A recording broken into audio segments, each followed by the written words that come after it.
Hello students, स्वागत है आपका एक बार फिर से हमारे यूट्यूब चैनल फर्स्ट मूवर्स में। तो जैसा कि हमने आप लोगों से प्रॉमिस किया था कि डिग्री के इंटरचेंजेस के खत्म होने के बाद, जैसा कि हम लोगों ने पिछले 2 वीडियोस में पढ़ा है इंटरचेंज ऑफ डिग्री, उसके खत्म होने के बाद हम डिग्री पर कुछ क्वेश्चंस लेके आएंगे जो एग्जाम्स में अक्सर पूछे जाते हैं। और उन क्वेश्चंस को आप कैसे करोगे, क्योंकि इंग्लिश एक लैंग्वेज है और जब तक कोई लैंग्वेज करेक्ट ना हो, सही ना हो, तो लिखने में हम हमेशा पीछे ही रहेंगे। बोलने में हो सकता है, स्पीकिंग में उतना ज्यादा करेक्शन की बातें नहीं आती हैं, लेकिन जब हम चीजों को लिखते हैं, उसकी राइटिंग करते हैं या एग्जाम्स में चीजें पूछी जाती हैं, तो हमारी स्पीकिंग बस से काम नहीं चलेगा। कहीं ना कहीं हमें उसमें ग्रामेटिकल कॉन्सेप्ट को फॉलो करना पड़ेगा और उस आधार पे सेंटेंसेस को सही लिखना पड़ेगा। तो आज मैं आप तक करेक्ट द सेंटेंसेस की एक सीरीज लेके आया हूं, जिसमें हम कुछ सेंटेंसेस पर चर्चा करेंगे कि वो गलत हैं, क्यों गलत है, क्या गलत है, क्या होना चाहिए। हालांकि अगर आपने इंटरचेंज ऑफ डिग्री को एडजेक्टिव के यूजेस का जो वीडियो है, जिसमें अदर वगैरह के use, some any, much many का यूज, फ्यू लिटिल का यूज आप लोगों से डिस्कस किया है, वो पूरा का पूरा अगर आपने देखा है तो इन सारे क्वेश्चन को आप इजीली कर जाओगे, आपको कोई समस्या नहीं आएगी। तो आइए शुरू करते हैं इस वीडियो को, और आशा है कि आप इस वीडियो को पूरा देखेंगे और सारे क्वेश्चन को आसानी से करने का प्रयास करेंगे। और अगर आपको कोई समस्या होगी तो आप इन तरीकों को भी सीखेंगे कि आप इन क्वेश्चन को कैसे कर सकते हैं। तो आइए देखते हैं पहले क्वेश्चन को। पहला क्वेश्चन मैंने यहां पे लिखा है, Patna is the dirtiest of all other state capital. ठीक है, तो आप ध्यान से समझिएगा, यहां पे हम सेंटेंस में यूज कर रहे हैं किसका? सुपरलेटिव डिग्री का। सुपरलेटिव डिग्री का यूज मैंने बताया था कि 2 तरीके से किया जाता है। जब किसी एक नाउन को उसके पूरे ग्रुप में हम सुपीरियर बताएं, ठीक है, अगर हम ऐसा लिख देते हैं कि सुपीरियर या इंफीरियर दोनों चीजें होती हैं। अगर हम ऐसा लिख देते हैं कि Patna is the dirtiest city, ठीक है, Patna is the dirtiest city, तो हमारा सेंटेंस सही है, कोई दिक्कत नहीं है। ठीक है, या फिर हम इसको ऐसा लिख सकते हैं कि हमारे पास कुछ स्टेट कैपिटल्स हैं और उन सारी स्टेट कैपिटल्स में से जो पटना है वो सबसे ज्यादा गंदी है, डर्टीएस्ट है। ठीक है, तो अगर हम ऐसी बात कहते हैं Patna is the dirtiest of all other state capital, तो अदर का मतलब क्या है कि पटना को छोड़कर अन्य स्टेट कैपिटल्स की हम बात कर रहे हैं। तो ऐसी कंडीशन में तो फिर कंपैरेटिव डिग्री का यूज होना चाहिए। अगर हम सुपरलेटिव डिग्री का यूज कर रहे हैं तो हमें इस अदर की जरूरत नहीं है। इन्हीं स्टेट कैपिटल्स में से, जो हमारे पास स्टेट कैपिटल्स हैं जितनी भी इंडिया में, उन्हीं स्टेट कैपिटल्स में से हमने पटना को चुन लिया है। किस मामले में? डर्टीएस्ट के मामले में। तो जैसे मान लीजिए एक स्टूडेंट है, ठीक है, अब एक स्टूडेंट जो है वो अपनी क्लास में सबसे ज्यादा लंबा हो, ठीक है, तो हम क्या लिखेंगे? He is the tallest of all boys. ठीक है, he is the tallest of all boys. सभी लड़कों का जब हम कंपेयर करते हैं ही को शामिल करके, तो फिर ही जो है उनमें सबसे ज्यादा लंबा निकल के आता है, तो उन सभी में। ठीक है, इसलिए हमें क्या लिखना पड़ेगा? ऑल स्टेट कैपिटल्स, ना कि ऑल अदर स्टेट कैपिटल। तो यहां पे पहले सेंटेंस में अदर गलत था, तो सेंटेंस करेक्ट होगा, Patna is the dirtiest of all state Capitals. ठीक है, दूसरे सेंटेंस की तरफ चलते हैं। दूसरा सेंटेंस कहता है, very few things in the world is as valuable as friendship. करने का प्रयास करिए, क्या गलत है? तो देखिए, मैंने बताया था कि जब आप वन ऑफ द का सेंस लेके जाते हो, ठीक है, वन ऑफ द का सेंस लेके जाते हो, तो आप किसका यूज करते हो उसको इंटरचेंज करने के लिए? या तो मोस्ट का यूज करते हो या वेरी फ्यू का यूज करते हो। ठीक है, तो वेरी फ्यू आपने लगा दिया, कोई दिक्कत नहीं। वेरी फ्यू के साथ थिंग्स प्लूरल है, कोई समस्या नहीं है। लेकिन आप ध्यान रखिएगा, जब हम इसको ऐसा लिख देते हैं तो हमारे सेंटेंस का सब्जेक्ट हो जाता है वेरी फ्यू थिंग्स। ठीक है, और एक सेंटेंस की वर्ब हमेशा इसके सब्जेक्ट को फॉलो करती है, मतलब उसके अकॉर्डिंग लिखी जाती है। तो जब हम वेरी फ्यू थिंग्स लिख रहे हैं तो उसके साथ हम इज का यूज नहीं कर पाएंगे, हमें इज के प्लेस पर किसका यूज करना पड़ेगा? आर का। मतलब बहुत कम चीजें उतनी वैल्यूएबल हैं जितनी की फ्रेंडशिप। तो चूंकि हमारा सब्जेक्ट जो है वो वेरी फ्यू थिंग्स मतलब प्लूरल है, तो आपको यहां पे किसका यूज करना है? आर का। ठीक है, अगले सेंटेंस की तरफ चलते हैं, इसको रिप्लेस करके आर लगाइएगा। अब अगला सेंटेंस बड़ा अच्छा सेंटेंस है, ध्यान से समझिएगा। सेंटेंस कहा गया कि no man in India was so great as Mahatma Gandhi. ठीक है, तो no man in India was so great as Mahatma Gandhi. करने का प्रयास करिए, क्या गलत है। तो आपको ये मैंने बताया है कि जब भी आप किसका यूज करते हो, कंपैरिजन करते हो दो वर्ड्स के साथ, एक तो कंपैरेटिव डिग्री प्लस देन, ठीक है, या फिर कंपैरिजन करते हो सो डॉट डॉट एस के बीच में पॉजिटिव लिख के, या एस डॉट डॉट एस के बीच में पॉजिटिव लिख के, तो उस कंडीशन में ध्यान रखिएगा एक नाउन का कंपैरिजन उसके ग्रुप के अन्य मेंबर के साथ होता है।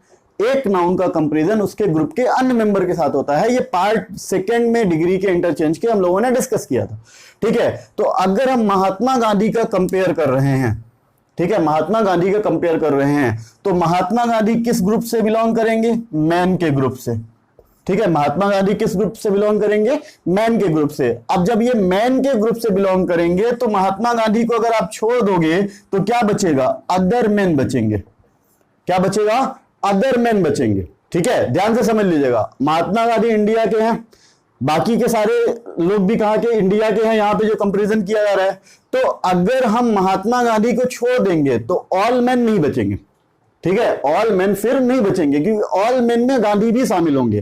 तो अगर हम महात्मा गांधी को छोड़ देते हैं तो या तो एनी अदर मैन बचेगा या तो फिर अदर मैन बचेंगे, ठीक है। तो अगर हम महात्मा गांधी को छोड़ते हैं और लिखते हैं क्या? नो मैन, तो इसका मतलब महात्मा गांधी या तो आदमी नहीं है, ठीक है, या उसका दूसरा जो मीनिंग है कि महात्मा गांधी इंडिया के नहीं है, क्योंकि हम किसकी बात कर रहे हैं? नो मैन इन इंडिया, ठीक है। दो मीनिंग जाएगी, ध्यान रखिएगा, या तो महात्मा गांधी जो है वो आदमी नहीं है, मैन नहीं है, ठीक है, या फिर उसकी मीनिंग क्या जाएगी कि महात्मा गांधी जो है वो इंडिया के नहीं है। अगर मान के चलिए, अगर कह देते हैं यहाँ पे डोनाल्ड ट्रंप, ठीक है, या बराक ओबामा लिख देते, तो चूंकि बराक ओबामा जो है वो इंडिया के निवासी नहीं है, ठीक है, तो बराक ओबामा अलग ग्रुप से है, ठीक है, और इंडिया के मैन जो है वो अलग ग्रुप से है। फिर आपका ये सेंटेंस सही हो जाता, फिर आपका ये जो सेंटेंस है वो क्या हो जाता है? सही हो जाता। लेकिन अगर महात्मा गांधी इंडिया से बिलोंग करते हैं और हम बाकी लोगों की भी बात कर रहे हैं जो कहां के निवासी हैं? इंडिया के ही निवासी हैं, तो इसका मतलब ये सेंटेंस हमारा गलत हो गया। हमें यहां पे क्या लिखना पड़ेगा? No other man. क्या लिखना पड़ेगा? No other man. No other जब लिखेंगे तो इसका मतलब महात्मा गांधी को छोड़कर बाकी दूसरे, ठीक है। तो ध्यान रखिएगा, चूंकि महात्मा गांधी इंडिया के, ये मैन भी कहां के? इंडिया के, इस कारण हमारा सेंटेंस गलत था। हमें क्या लिखना पड़ेगा? अदर। अगर हम वहीं पे लिख रहे होते बराक ओबामा, कोई समस्या नहीं थी, सेंटेंस हमारा क्या हो जाता? सही हो जाता। उम्मीद करता हूं सेंटेंस समझ में आ गया होगा। तो ये आपका तीन सेंटेंस हो गए। आइए चलते हैं चौथे सेंटेंस की ओर। चौथा सेंटेंस क्या कहता है? चौथा सेंटेंस आपसे कहता है कि Aditya is not the most intelligent of all other student in the class. अगर आपको पहला सेंटेंस समझ में आ गया होगा तो आप चौथा भी आराम से कर सकते हो, क्योंकि आदित्य भी क्या है? एक स्टूडेंट है, ठीक है। आदित्य भी क्या है? एक स्टूडेंट है। हम किस डिग्री का यूज कर रहे हैं? सुपरलेटिव डिग्री का। तो जब सुपरलेटिव डिग्री का यूज कर रहे हैं तो अदर की यूज की जरूरत नहीं है हमें। हम सीधा लिख देंगे क्या? Aditya is not the most intelligent of all students in the class, ठीक है। अदर की यहां पे हमें आवश्यकता नहीं, ठीक है। फिर आगे कहा गया, आइए पांचवें सेंटेंस की तरफ चलते हैं। इस पे ज्यादा टाइम नहीं दे रहा हूं क्योंकि इस चीज को मैंने पहले सेंटेंस में समझा दिया। जब भी आप सुपरलेटिव डिग्री का यूज करते हो तो उसके पूरे ग्रुप में से एक को आप उठा लेते हो और उसको सुपीरियर या इंफीरियर बताने की बात करते हो, तो पूरे ग्रुप में से, ठीक है। तो इसलिए आपको ऑल स्टेट कैपिटल्स या ऑल स्टूडेंट्स लिखना पड़ेगा, ऑल अदर, उसको छोड़कर नहीं, उसके पूरे ग्रुप में से, ठीक है। अगले सेंटेंस की तरफ चलते हैं। Cricket is more popular than any game. ये तो बड़ा अच्छा सेंटेंस है, ठीक है। Cricket is more popular than any game. मैंने बताया था एनी की एक मीनिंग आप क्या लेते हो? ऑल भी लेते हो। तो चाहे आप ऐसा लिख दो एनी गेम, चाहे क्या लिख दो? All games. Cricket is more popular than any game या cricket is more popular than all games, ठीक है। तो अगर हम ऐसा लिखते हैं कि क्रिकेट जो है वो सारे गेम्स से ज्यादा पॉपुलर है, तो इसका मतलब cricket is not a game, ठीक है। सीधी सी बात, cricket is not a game. Cricket जो है वो गेम नहीं है, तो जो कि ये गलत हो जाएगा, ठीक है। क्यों? क्योंकि हमने बताया है आपको कि जब आप किसी एक नाउन को उसके ग्रुप से निकाल कर, ठीक है, बाकी अन्य के साथ उसका कंपैरिजन करते हो तो वो अन्य बचते हैं, ना कि सभी बचते हैं, ठीक है। ध्यान से समझ लो, एक बार फिर से बता रहा हूं। अगर यहां पे मेरे पास 10 गेम्स का एक कलेक्शन है, ठीक है, और उनमें से मैंने क्रिकेट को निकाल दिया, तो टोटल मेरे पास कितने थे? 10 थे। अब कितने बचे? 9 बचे ना, कि पूरे 10 बचेंगे? अगर मैंने क्रिकेट निकाल दिया तो क्या पूरे 10 बचेंगे? नहीं, बल्कि कितने बचेंगे? 9। इसका मतलब क्रिकेट को छोड़कर अन्य, क्रिकेट को छोड़कर अन्य, तो मैं ऑल के साथ कंपैरिजन नहीं कर पाऊंगा, तो इसलिए मुझे क्या लिखना पड़ेगा, या तो लिखना पड़ेगा अदर गेम्स या लिखना पड़ेगा क्या, एनी अदर गेम। ठीक है, एनी अदर गेम। ठीक है, उम्मीद करता हूं कॉन्सेप्ट समझ में आ गया होगा। डिग्री का पार्ट 2 देखोगे आप इंटरचेंज का, तो ये सेंटेंस आपके लिए और आसान हो जाएगा। ठीक है, मैंने वहां पे समझाया है कि जब भी हम किसी एक नाउन को उसके ग्रुप से निकाल लेते हैं, ठीक है, तो फिर जो चीजें बचती हैं वो अदर बचती हैं। ठीक है, अदर बचती हैं या एनी अदर बचती हैं, पूरी नहीं बचती हैं। तो एनी प्लस वो नाउन हम नहीं लिख सकते या ऑल प्लस प्लूरल नाउन नहीं लिख सकते हैं, हमें क्या लिखना पड़ेगा, एनी अदर या अदर लिखना पड़ेगा। ठीक है, छठे सेंटेंस की तरफ चलते हैं, आइए देखते हैं। Diamond is harder than any metal. तो अब तो आपको बिल्कुल समझ में आ गया होगा और आपने पहली नजर में इसका आंसर भी दे दिया होगा कि एनी के साथ क्या होना चाहिए, अदर होना चाहिए। पर ध्यान लगाइए, क्या आप सही हो, क्या आप सही हो? एनी के साथ अदर लिख देने से क्या आपका सेंटेंस सही होगा? ध्यान रखिएगा, अगर हम लिखते हैं, मैंने क्या बोला था यहां पे, cricket is more popular than any game. ठीक है, इसका मतलब ये है, अगर हम एनी गेम लिख रहे हैं तो इसका मतलब cricket is not a game. Cricket जो है वो गेम नहीं है, जो कि गलत था, इसलिए हमने वहां पे क्या लिखा, एनी अदर। अगर आप इसी कॉन्सेप्ट को इसमें लेके आओ, diamond is harder than any metal, तो इसका मतलब ये है diamond is not a metal. क्या ये बात गलत है? Diamond is not a metal, diamond जो है वो मेटल नहीं है। मेटल का एक अलग ग्रुप है, डायमंड का एक अलग ग्रुप है, और ये सही है। ठीक है, सारी धातुएं अलग, डायमंड अलग, डायमंड मेटल नहीं है, इसलिए हमने डायमंड का कंपैरिजन ऑल मेटल से कर दिया। ठीक है, क्योंकि डायमंड एक अलग चीज है, डायमंड जो है वो आपका क्या है, एक अलग चीज है, और जो मेटल्स हैं वो क्या है, अलग हैं। तो इस कारण ये सेंटेंस जो है हमारा वो इसी रूप में सही है, हमें इसमें एनी अदर की आवश्यकता नहीं है। आप ध्यान रखिएगा, अगर आप यहाँ पे एनी अदर लगा देते हो तो इसका मतलब आप डायमंड को मेटल मान रहे हो, और डायमंड को छोड़ के अन्य धातुएं, तो डायमंड तो मेटल है ही नहीं, डायमंड जो है वो धातु है ही नहीं, तो हमें अदर की आवश्यकता नहीं है। हम सीधा क्या लिखेंगे, diamond is harder than any metal. ठीक है, बात समझ में आ रही है मेरी?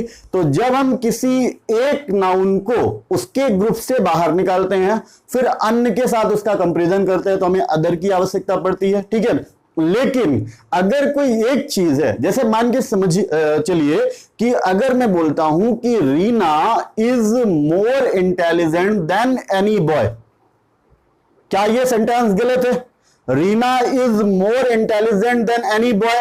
फिर मैं एक सेंटेंस बोलता हूं, Reena is more intelligent than any girl, तो आप ध्यान रखिएगा, Reena is more intelligent than any girl, ये गलत है। क्यों गलत है? क्योंकि रीना भी एक लड़की है, और जब हमने रीना को गर्ल के ग्रुप से बाहर निकाल लिया तो फिर हमारे पास अदर गर्ल्स बची, पूरी गर्ल्स नहीं बची, एनी गर्ल नहीं बची, ऑल गर्ल्स नहीं बची, हमारे पास क्या बचा, अदर गर्ल्स बची। ठीक है, तो हमें कंपैरिजन के तौर पे ऐसा लिखना पड़ेगा कि Reena is more intelligent than other girls, या Reena is more intelligent than any other girl.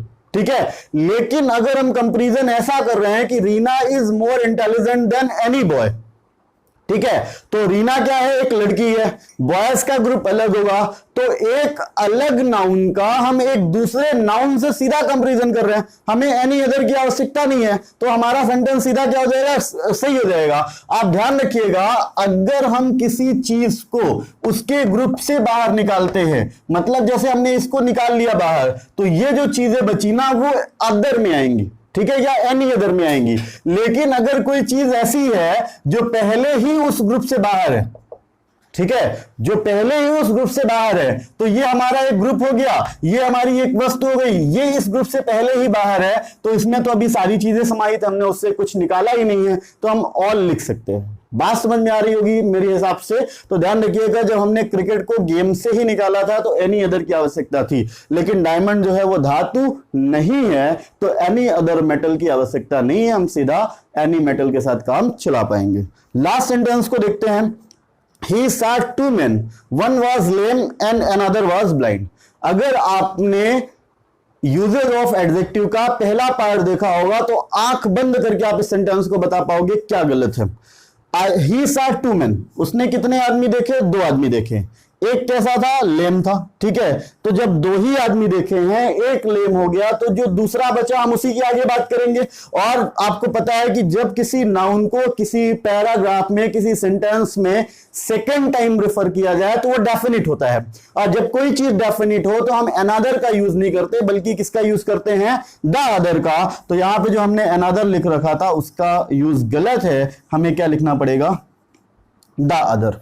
ठीक है, तो आशा करता हूं कि ये सेंटेंसेस आपके समझ में आ गए होंगे। ही saw two men, उसने दो आदमी देखे, तो इन्हीं दो की आगे चल के वो बात करेगा। तो वन was lame, एक कैसा था, लेम था। दूसरा जो बचा इन्हीं दो में से ना, तो चूंकि एक बार मैं इनके बारे में बता चुका हूं, तो जो दूसरा बचा उसके लिए हमें डेफिनिट आर्टिकल या डेफिनिट वर्ड का यूज करना पड़ेगा। अनदर बना होता है एन प्लस अदर से, जो कि इनडेफिनिट के पहले लगता है, तो इसलिए हम किसका यूज करेंगे, द अदर का।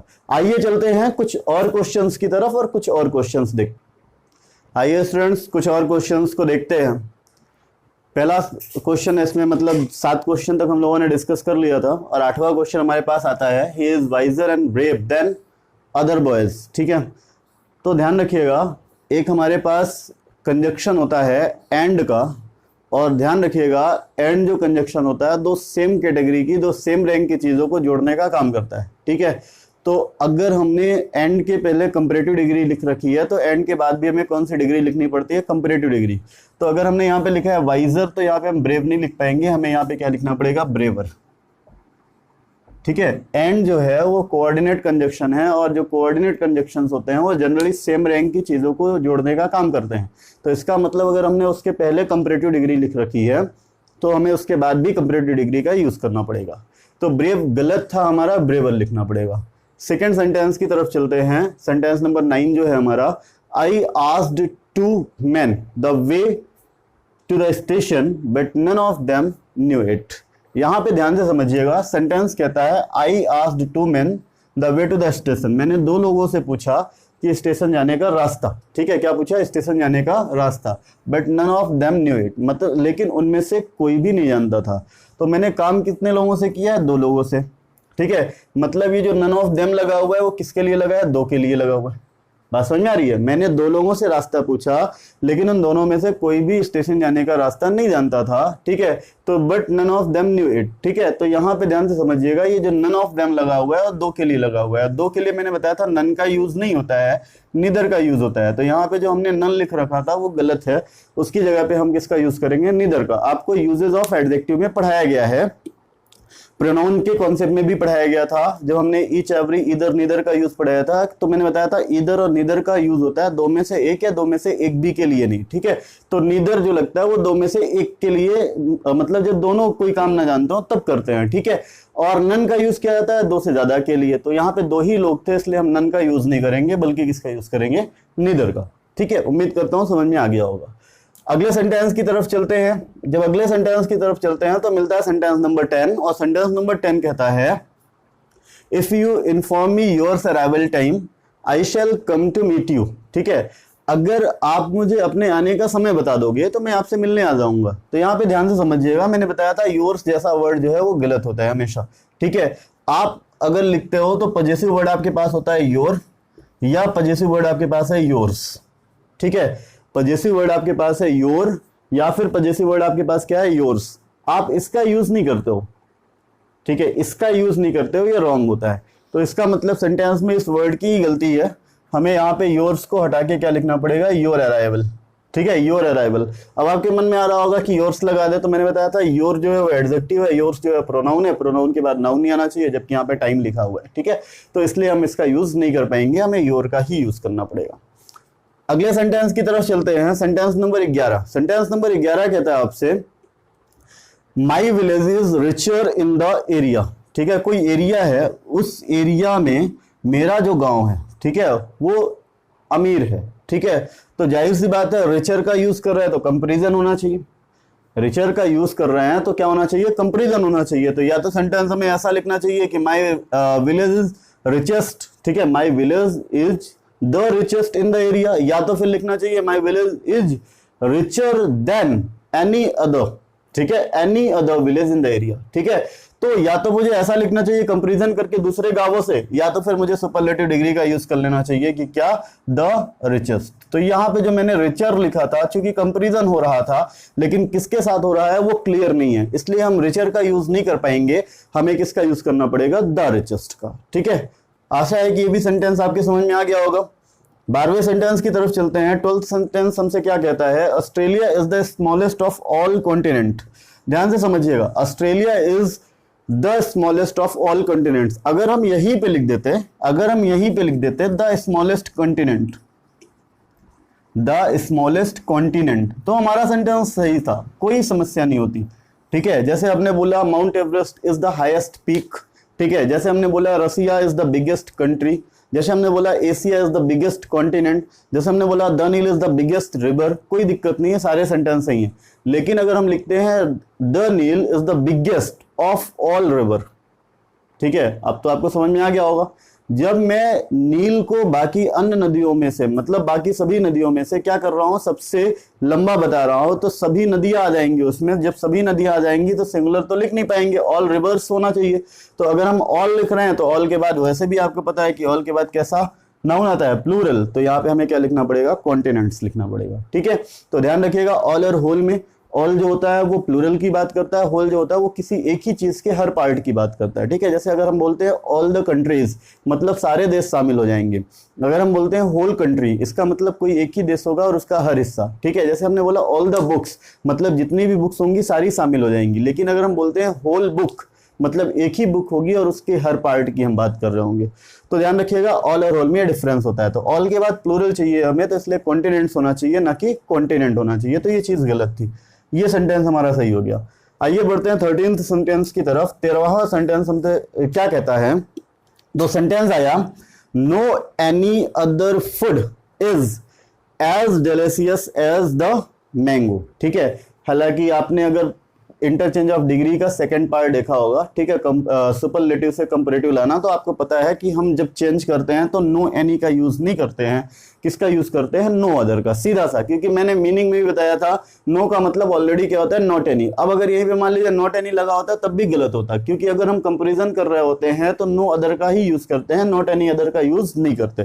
ठीक है, तो इसलिए यहां से एनी हटाना पड़ेगा, सीधा क्या लिखना पड़ेगा, no other fruit is as delicious as the mango. उम्मीद करता हूं समझ में आ गया होगा।